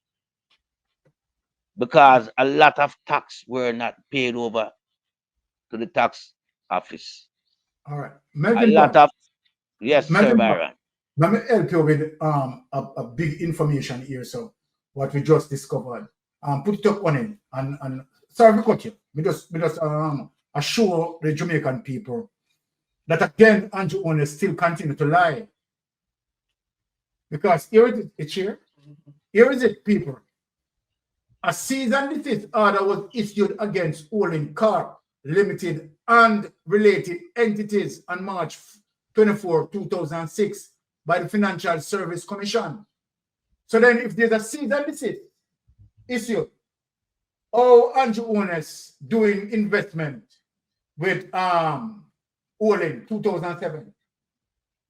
But Byron, you have to remember who did in charge of the Yeah, but you have to just remember who was in charge of the FFC at the time. Yes. It's one of Andrew Holness' close allies, Yes. You understand? I remember even when SSL was flagged, that same person also allowed SSL to continue. So these are the people that we are talking about that aided and abetted Andrew Holness to carry out these illicit practices. And all of these people must be on trial as well. Because we all know Andrew can't pull off these scams on his own. Michael Leachin is one of the biggest players in all of this. Because him facilitate the banking system for Andrew to put the money through. You understand? Hugh Craskery is also one of the main architects because him coming from the Paul Chen Young era as it relates to Eagle Merchant Bank. But Andrew knew about Hugh Craskery more so than even Michael Leachin. Yeah, I don't want to come to Darrell Valls yet because he's just an inchman in all of this. Yeah, but Andrew Holness, Michael Leachin, and Hugh Craskery, they are the three main players that form the Bermuda Triangle within all of these financial schemes that them set up, Ponzi scheme that crash as it relates to Cash Plus, yeah, SSL, and Olin. They are the three individuals that form the triangle. So everything else now was like tributaries. Darrell Vaz was a inchman where him cover for Andrew Holness and put film name up front as it related to the vast amount of accounts that the Jamaica Labour Party had in SSL at the time. Nothing Yes. did not show Andrew Holness. It all showed Darrell Vaz as the chairman for the accounts. But then we noticed that money was moving from SSL to Andrew Holness' entity as it related to ADMAT in 2008, and other withdrawal from SSL to Andrew Holness as it related to what we see in the purchasing of the land up by Beverly Hills. So we know for a fact that Andrew Holness has been a big player and a scammer as it relates to scamming the investors in Jamaica, those who they attracted in their Ponzi scheme. Now, we know when both money went into SSL, what happened. And Andrew started to show a new lease in life as it relates to, getting that big mansion quickly out of the way and, done so fast, unbelievable. And Peter Phillips at the time, raised the question because Peter Phillips was looking at a relatively young politician who has, surpassed previous politician in terms of wealth, Same bad but mind. a politician who didn't have a, hefty salary pay package. So when you look at what Andrew Holness had as investment around him, right, that relate to his asset, his salary could not give him no way, shape, or form. If you look at what Andrew Holness was doing as it related to even the taxi service, yeah, that showed that he was making over 10.7 million a year. But him wind up that. Andrew Holness for see things where him don't want to own after all. Him say it belongs to him sister. No, how can you live in this big mansion, one of the biggest house up at Beverly Hills, but you don't see it to be yours? You want to say it's your sister, but your sister is in a predicament in Florida with her mortgage there as well. She having problem in financing her mortgage in Florida. But she is now, as you say, Andrew Holness, the person who won your house that you live in. Yeah? So we have so much problem with Andrew Holness, it's unbelievable. And I mean, this man must be behind bars. This man cannot get away from the high level of atrocity and criminality as it relates to money laundering that we see, as it relates to involving in the Ponzi scheme them and the fraud in Jamaicans of several billions of dollars. SSL was 4.8 billion. You understand? And you check cash plus and all in. If you rack up them together and tie all three entities, it's several $billion Andrew Holness involving where the corruption side of things is concerned. So we now have to also question certain other entities like the Bank of Jamaica, because the Bank of Jamaica have a regulatory, you know, act that all commercial banks supposed to follow as it relates to operating in a transparent manner in the financial sector in Jamaica. And they must have seen all these accounts in NCB. They should have gone in and do their due diligence as it relates to Andrew Holness, depositing all these amount of money. So the scope now, the microscope now is on the Bank of Jamaica. That gentleman down there must also be a part of the investigation in the corruption in Jamaica as it relates to all these entities. Because there's no way he does not have any idea what was going on. because the commercial bank has to provide a check and balance to the Bank of Jamaica. So all these things, just go like water under the bridge.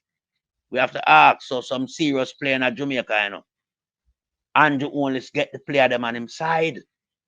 And him use it to him beneficial to mash up the investors them, to take away average Jamaican who, try to seek some form of investment on what they had and went into their Ponzi scheme and came out with nothing.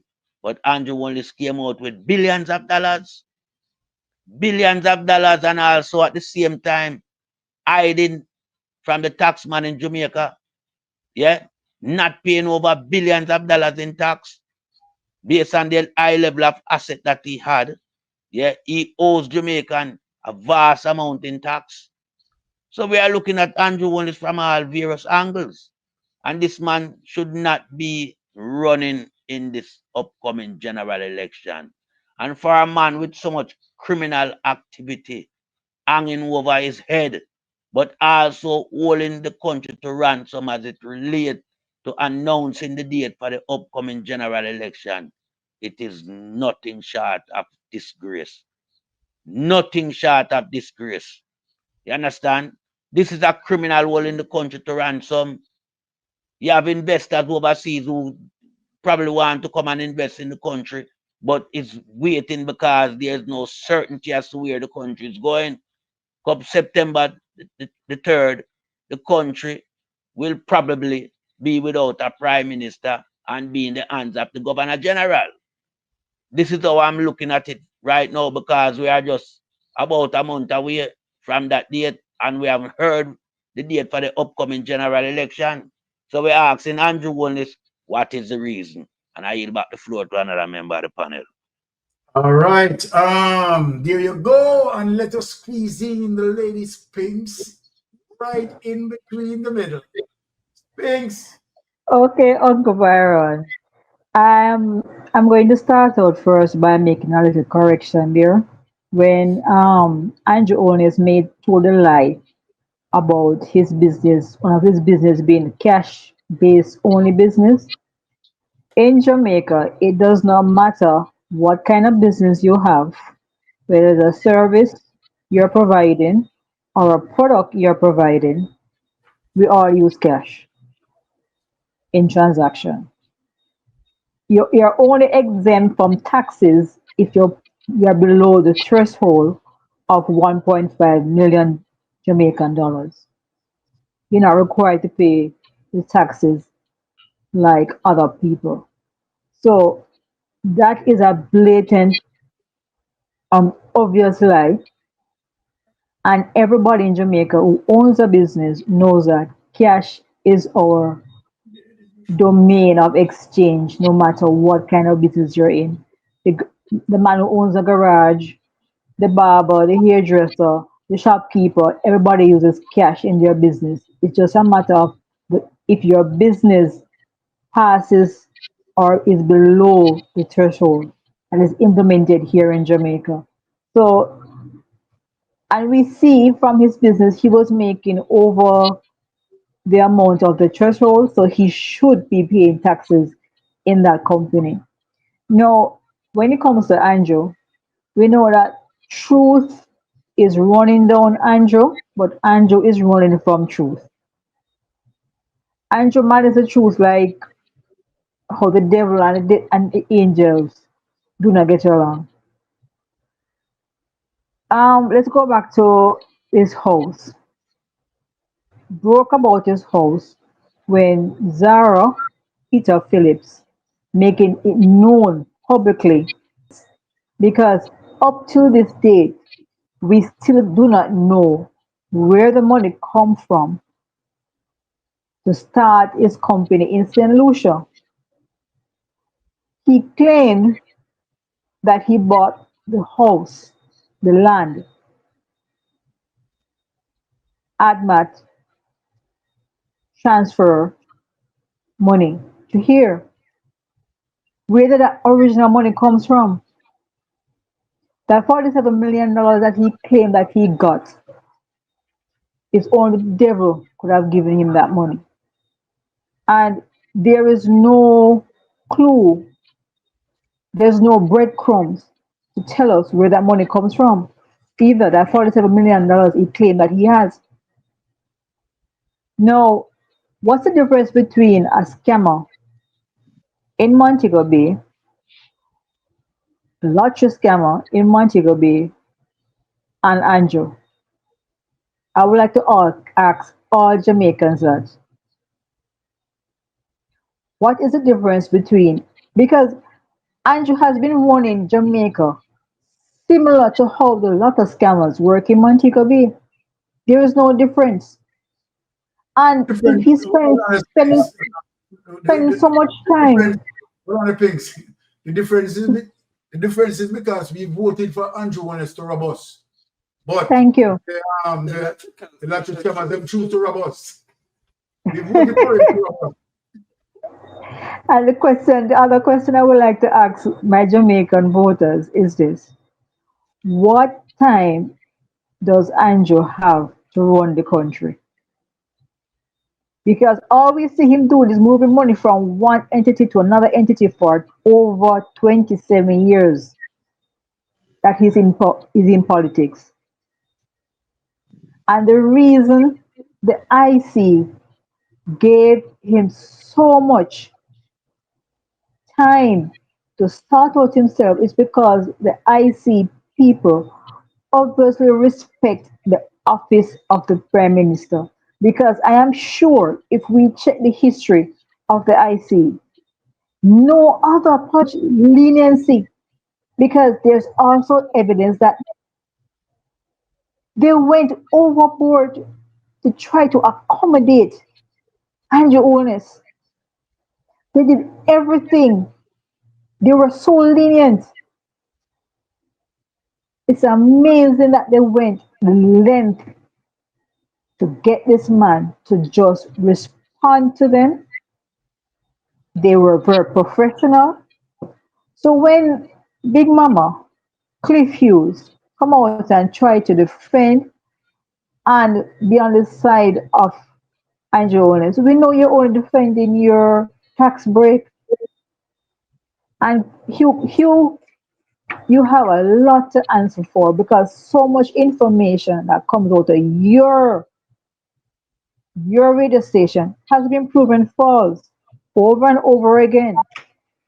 Now, the IC, I would like the IC to go back to Andrew Holness records back to 1997 when he entered politics.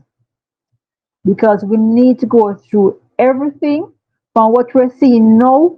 We need to go back right back to 1997 with a fine tooth comb and do a thorough investigation because everything comes up wanting, lacking, missing information. How can you be running a business and don't keep an account of how your money is being spent, how much money is coming in, how much money you invest?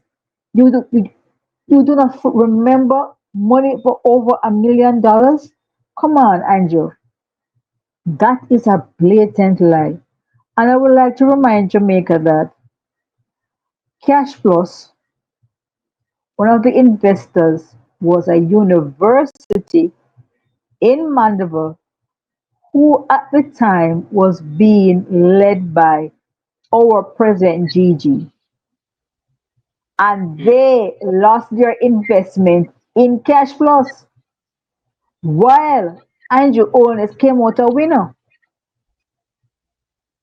So you see, even some of his friends around him have lost their investment, and the only winner is always Andrew. In SSL, he's a winner. In Orland, he's a winner. Why is this so? And he claimed that he loaned money to his family and friends. Where did that original money come from for you to lend your family and friends, Andrew? We Jamaicans want to know. The voting public wants to know. Andrew, receive what you have done. Even with it's so obvious. Even these vehicles that cannot. We have seen in Jamaica so many car scams. So many car scams in Jamaica. We hear was resold as used vehicles, or they take the front part of a vehicle and the back part of a about these car scams. So again, is this so? Were they part of these car scams? So you who live, you are going out to vote, and your Holness and the part right now, and the wickedest part of Jamaica right now, because they look at our faces every day and they take from us. No, if someone like a middle income worker say they're going to invest $100,000 Jamaican in any investment company, right now they're going to wonder, should I or should I not invest the money? Because they come out as winners. We go back. Seaga. Seaga came out as a winner. When Century National Bank crashed, he came out a winner because he did not pay back the loan. While the poor Jamaicans, the investors on the ground, came out as losers. Same with SSL. And the trend keeps happening over and over again. That is just the DNA of the Jamaican Labour Party. Over and over again, leader after leader, scamming, scamming. I asked before, Horace Chang, Northwest, Deputy Prime Minister, you got $20 million last year for the constituency. Where is that money? Where is it? And we don't have any water on our pipes right now.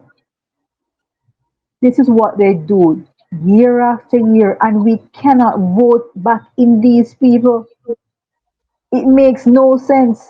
In the year 2025, for 2 weeks, people do not have water in their pipes. They want us to buy from the truck 1,000 Jamaican dollars for a 55-gallon barrel of water in Jamaica, and they want us to what? Use bath pans while they are using their shower heads, and water is where they are living in their pipes, and the people who are voting them back into power does not have water in their pipes. How does this make sense? Voters, think about what you're doing, and I yield the floor to someone else. All right. Thank you for that, Pinks. But before I make Pastor Ricky comes in this space, I want to show you, as a result of Andrew Holness' participation in the Ponzi scheme, the total damage that our Jamaican brothers had faced over the three collapse of the Ponzi scheme. Let us show such investors being robbed, right? And where Andrew Holness benefited hugely. Let us show the evidence. Cash plus. Now here it is, people. Jamaica, no cash plus payday. Government trustee said still no end in sight. Losses now stand at $19 billion. $19 billion. It's a disgrace. The Office of the Government Trustee revealed yesterday that the losses to cash plus depositors have been calculated at just over 19 billion, almost doubling the initial report. Dario, take it away. Let us show Holland damage. Andrew Holness benefited awesomely out of that. Just want to show the people in the evidence. Now let us go to Holland and show what Holland losses. Now here it is, people. Jamaica citizen pleaded guilty to 220 million Ponzi fraud and money laundering charges. So when we're talking about money laundering, we want to show Jamaica that Andrew Holness you understand, is a part of this, right? Now, this is from the United States. Orlando, Florida, United States Attorney Robert E. O'Neill announces that David A. Smith, you understand, as it relates to Holland, a Jamaican citizen who was living in the Turks and Caicos Island, today pleaded guilty to 4 counts of wire fraud, 1 count of conspiracy to commit money laundering. Take that away. Take that away. Just want to show people what Andrew Holness, our Prime Minister, involving the level of criminality. Andrew Holness is a plain criminal. Let us go into SSL and show people the damage of how Andrew Holness and the GLP did to investors, Jamaican investors. The 4.7 billion fraud at Security Dealer Stocks and Security Limited, SSL, which has impacted track and field icon Usain Bolt and more than 200 other people, is now firmly in the political domain. Let me talk to Pastor Ricky, since Pastor Ricky is coming in. Pastor Ricky, just imagine, right, that our Prime Minister, the man that said prosperity, right, it is the very same man that involved in these Ponzi schemes, the very same man and his confederates to rob the Jamaican investors, who in turn voted for them. Some of them who voted for them. And here it is, there you have Pastor Ricky, as I showed, the total amount of money as it relates to Andrew Holness and his confederate, what they rob Jamaican investors. 90 million from Cash Plus, 220 million from Orient, 4.7 from billion from SSL, a total over $22 billion, you understand, being taken from the Jamaican investors. Pastor Ricky, come in the space. Yeah, actually, in my calculation, that's about almost $24 billion. Yeah, it's sad. Very, very, very sad. Over $24 billion.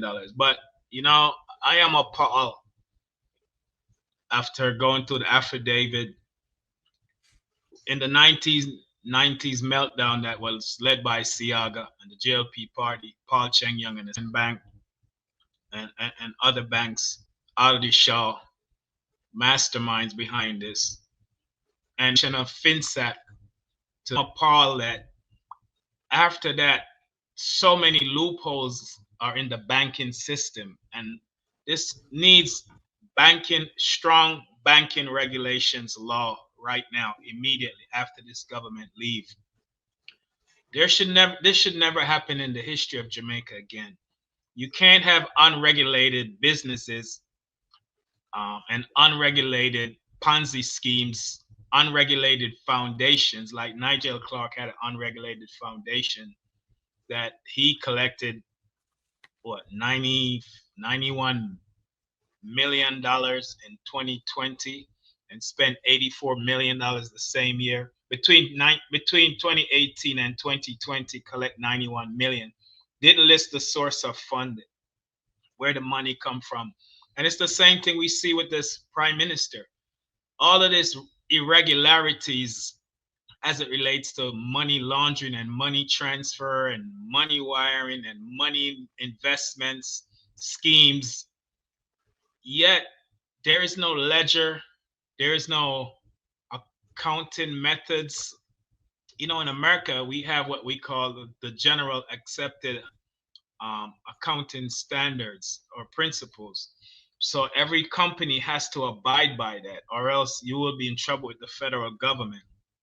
And you know, when you have millions of dollars running from 1998 into his, well, one of the businesses was for Edward Seaga, the Premium Global Limited, that he claimed he worked for till 2020, but then that means 2 years after he became member of parliament, 3 years after he became member of parliament, he was still working with Edward Seaga Company.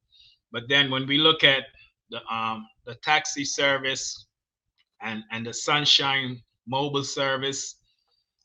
He still was making profits from those companies, but yet, according to the Integrity Commission affidavit, there was no accounting from 1998 to 2005. No record keeping. This is prison time in America. Honestly, I mean, America don't play when it comes to these Ponzi schemes. Look at what's his name, Bernie Madoff. That he's doing many years now in prison as a result of his Ponzi scheme. Martha Stewart was served about 9 months for insider trading, knowing that stocks was going to fail and pull money out of the market, all of these things. So when we see these practices in Jamaica, it requires regulations to close all of these loopholes. The next thing is that no member of government should be conducting business while serving the people. And these laws need to be passed.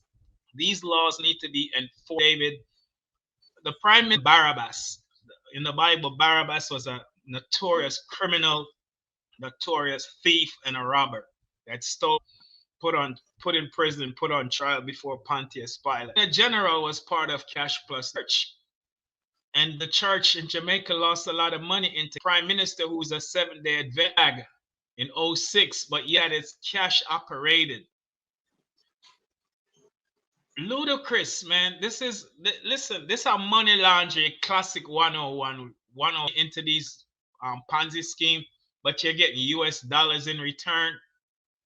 Something is not clicking in my brain, man.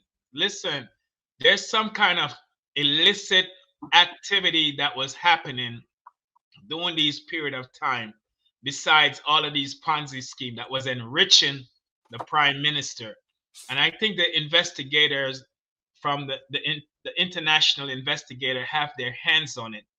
And that's why they're not releasing that part of the investigation. The Jamaica Labour Party is known for drug trafficking and money laundering and gun trafficking. So they were making money, other source of means of money in some other way that is not being recorded in the documents we're reading. Where in get all of these millions of US dollars from? In these accounts. When you operate in a business, a taxi service in Jamaica is going to give you cash in Jamaica. A car service of selling cars in Jamaica is going to give you cash in Jamaican dollars. A Ponzi scheme, Cash Plus, everybody that played it got money give money in Jamaican currency and got money back in Jamaican currency. What type of business the prime minister was in?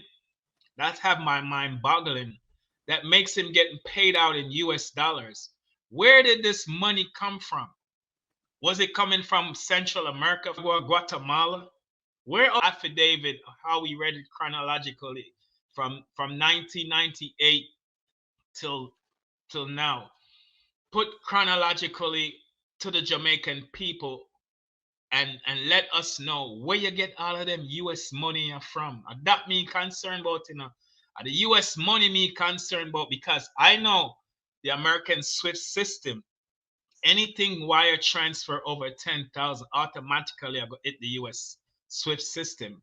So what is the justification when the US contact the banking system in Jamaica to say what was the source of this funding? Why is this amount transfer? What is it used for? And it's in millions of US. Go back and you just search, Sir Byron, millions of dollars in US funds. Same thing in SSL. So something is not adding up with the crimes, financial crimes of this prime minister. There's a lot of illicit things that are happening behind the scenes that it's, and I guarantee you it's in that International Forensic Financial Auditors report that the IC is holding dear to their heart. Because as I said before, this prime minister is going to be the first prime minister in the history of Jamaica to go to prison when he leaves office. This is why my fight so hard to stay in office. This is why Desmond McKenzie, who's a criminal, said that them can't turn over Jamaica to the PMP. Them not want Jamaica. I tell them that right now. Them born and come to Jamaica just like we and you. and them I go prison and leave Jamaica the way it is. And the People's National Party is going to come in and rescue Jamaica.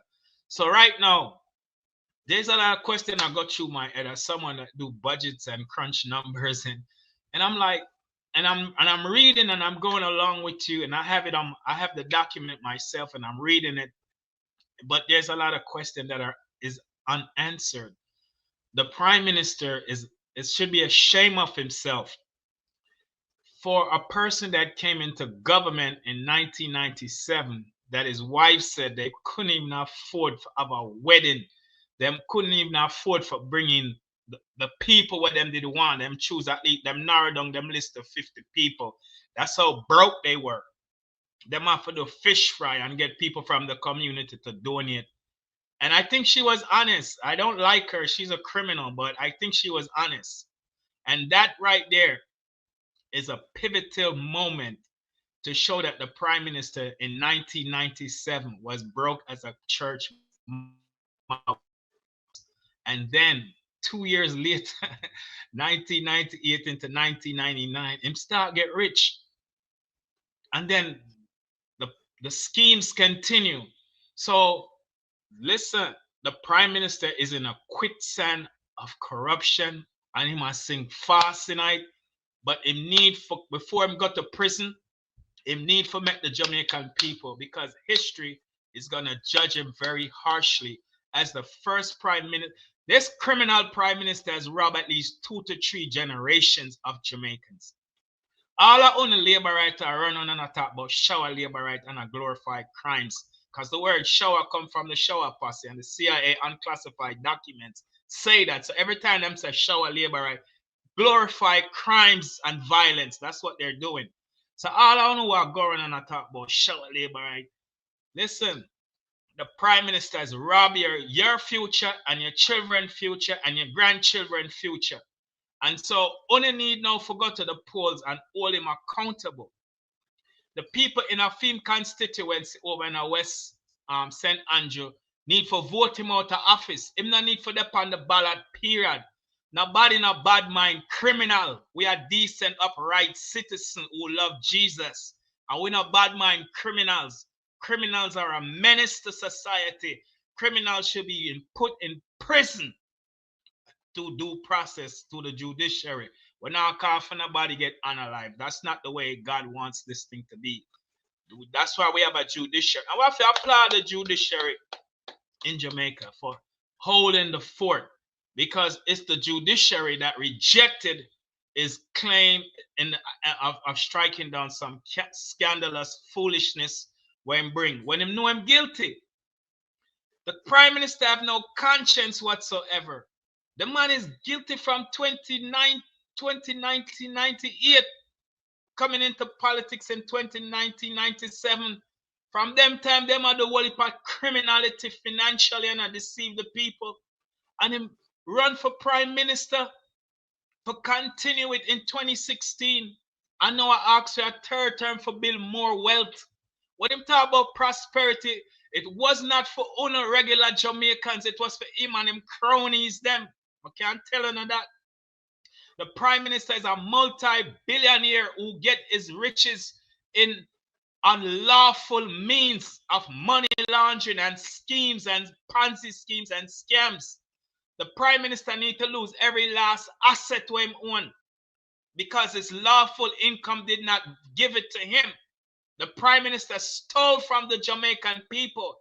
And we go all any government means of socialist and Michael Manley Heights. I'm going to vex if the People's National Party don't hold him accountable. I'm going to vex if the United States government don't hold this Prime Minister accountable. The man robbed Jamaica. Come on, we're opening the eyes. The country's in a recession right now because of corruption. Jamaica has fallen 4 points from 44 to 40 on the World Corruption Perception Index of countries that are the most corrupt in the world. He's brought Jamaica into disrepute. We don't understand the damage what this Prime Minister have done to Jamaica globally and internationally. No foreign investor now come to Jamaica, come do an investment with them kind of revelation. Yeah. These things have gone worldwide. We can't keep it in Jamaica alone.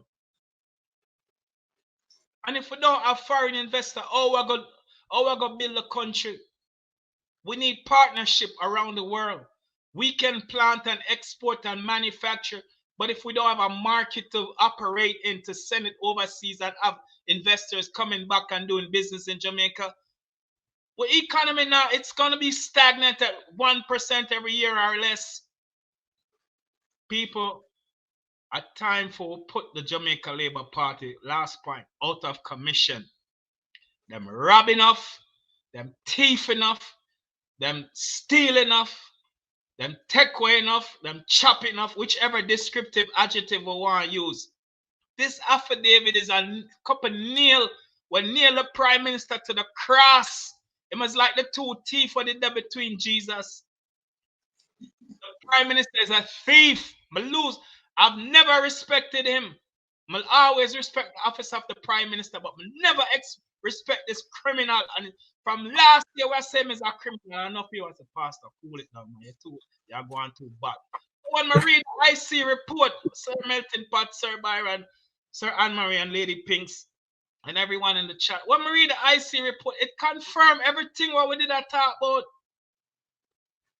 The Prime Minister is involved in money laundering, racketeering, tax evasion, investment fraud with Beretta. Him steal 34 million from charity, US funds, and buy stocks with it and on a fee money. These things are breaches of even American laws. And then him abusing power. Use the power of the office of the Prime Minister to destroy our beautiful country.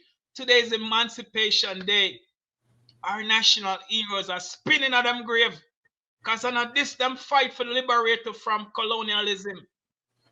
And this Prime Minister have a nerve for no one to resign. Yo, on the call the election right now, man. I could just get this over and get rid of him once and for all. Back over to you, Sir Byron. Thank you very much, Pastor Ricky, for that. One of the things that stand out for me, right, is, you know, a big surprise as it relates to Andrew Holness' involvement in Ponzi scheme. And the level of involvement as it relates to the level of awareness that Andrew Holness knew very well that these were a Ponzi scheme, and knew very well that the persons who have been targeted, right, are innocent Jamaicans, right? So when you have a Prime Minister, right, is operating in terms of, I would say, such irony, right, that the Prime Minister is talking about, you know, dealing with crime and curb crime, and it is the Prime Minister who is committing crime. Right. This being said, simply means that the Prime Minister seems to be applying what we call an animal farm syndrome. And obviously, Andrew Holness would have been Napoleon the pig. Right? Now, having said that, right, it's really very, very serious. Very, very serious that Andrew Holness openly and blatantly participate in the corruption. Yep. Now, me as an investigator, right, when we are investigating, right, we use the probative, right, means of, you know, what happened, when it happened, where it happened, why it happened, and how it happened. And the question that we have, right, to understand that Andrew Holness done this premeditatedly, I want to show people why Andrew Holness done this premeditated. Andrew Holness did not just refuse from not signing the code of conduct. Andrew Holness did not sign the code of conduct because of a particular reason. Him know him the dirty. Andrew Holness knew very well that he has been investigated. Yeah. Going way back to 1998. Andrew Holness carry off his sting of pilfering, money laundering during the Bruce Golding government. So when you see the date you realize that the years in terms of how Andrew Holness deal with his thing between 2007, 2009, Bruce Golding. That was Bruce Golding government. That was Bruce Golding government. Right. So Andrew Holness, this tell me that Andrew Holness now was praying for an opportunity, yearning for an opportunity to hold on to power. Because that was in Andrew Holness' mind from day one. So what happened when Andrew Holness won in 2016? Andrew Holness now would have already prepared himself not to sign the code of conduct. Andrew Holness would have been touting this before he even win the election. Andrew Holness dared set his mind to do this.